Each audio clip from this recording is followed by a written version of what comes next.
En este video vamos a empezar la unidad 3 y comenzaremos con la segunda parte del curso, que es probabilidad. La palabra probabilidad seguramente la has escuchado cuando predecimos algún evento, como por ejemplo escuchamos la probabilidad de que llueva, la probabilidad de que gane un equipo o algunas otras probabilidades. El estudio de la probabilidad normalmente se asocia con juegos de azar, pero tiene muchas aplicaciones en matemáticas y esas aplicaciones las realizamos con decisiones personales, empresariales, etc. La probabilidad se refiere al grado de certeza que ocurra un hecho en un futuro cercano. Hay muchos científicos que han contribuido al desarrollo de la teoría de la probabilidad. Algunos de ellos están apareciendo en pantalla. Son los que se consideran que han realizado las aportaciones más importantes en lo que se refiere a probabilidad. Pero no significa que sean los únicos. Existen muchos más que contribuyen al estudio de la probabilidad. Y podrás aprender más sobre ellos cuando veamos los antecedentes de la probabilidad. Ahora veamos los conceptos básicos. Uno de los conceptos más importantes es el de conjunto. Le vamos a llamar conjunto a una colección de objetos que tienen en común alguna propiedad. Por ejemplo, el conjunto de medios de transporte, el conjunto de animales salvajes, el conjunto de animales domésticos, el conjunto de profesiones, etc. Todos aquellos conjuntos o bien todos aquellos grupos de objetos que tienen alguna característica en común.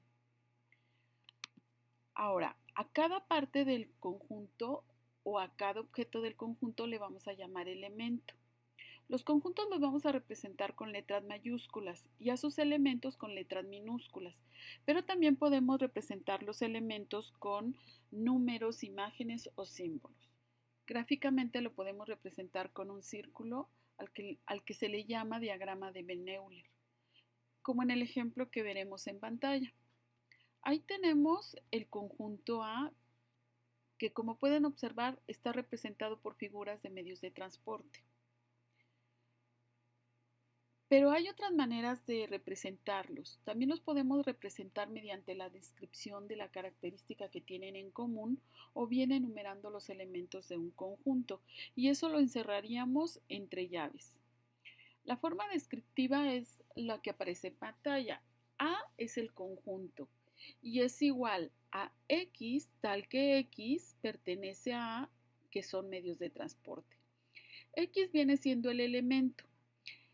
Este signo indica pertenencia, que pertenece al conjunto que está determinado.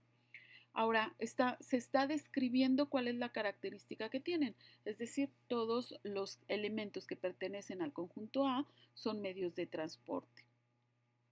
Por ejemplo, el auto pertenece a A porque es un medio de transporte. También existe el signo de no pertenencia y lo pondríamos con aquellos elementos que no pertenezcan al conjunto, como en este caso el ejemplo es patines, no pertenece al conjunto A. La forma enumerativa es de describir cada elemento del conjunto, es decir, A es igual a los elementos que pertenecen al conjunto A, que en este caso son los que se describen por las imágenes que se presentaron: auto, avión, autobús, avioneta, barco, etc. Podemos separar los elementos de un conjunto por características específicas. Por ejemplo, ahí tenemos el conjunto B, que indica que el conjunto B está integrado por elementos que son medios de transporte aéreo. O bien el conjunto C, que está determinado como medios de transporte acuático. De tal manera que si lo separamos por las características específicas, tendremos el siguiente conjunto. Primero el conjunto A, que son todos los medios de transporte, pero el conjunto B únicamente contiene los medios de transporte aéreo y el conjunto C tiene los medios de transporte acuático. Ahora, como pueden observar, tanto A como C son subconjuntos del conjunto A, y eso lo podemos determinar con el siguiente signo.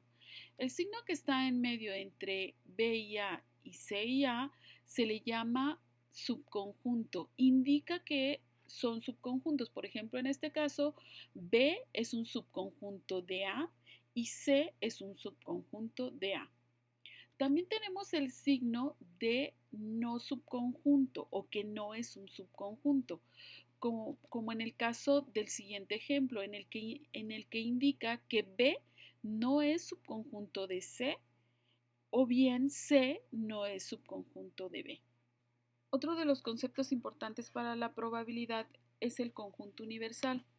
El conjunto universal lo vamos a poder representar con la letra S mayúscula y lo graficaremos como un rectángulo en el que se incluirán todos los elementos del conjunto, todos los elementos posibles del conjunto. Vamos a ver un ejemplo.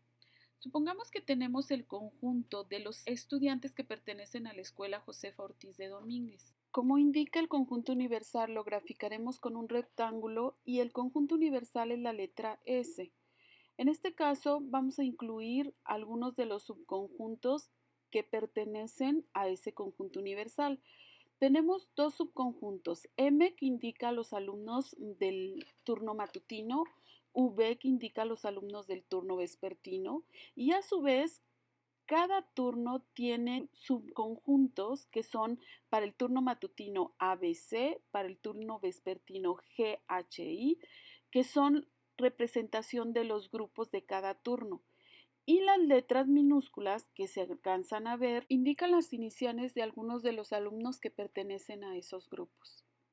Ese sería un ejemplo de conjunto universal.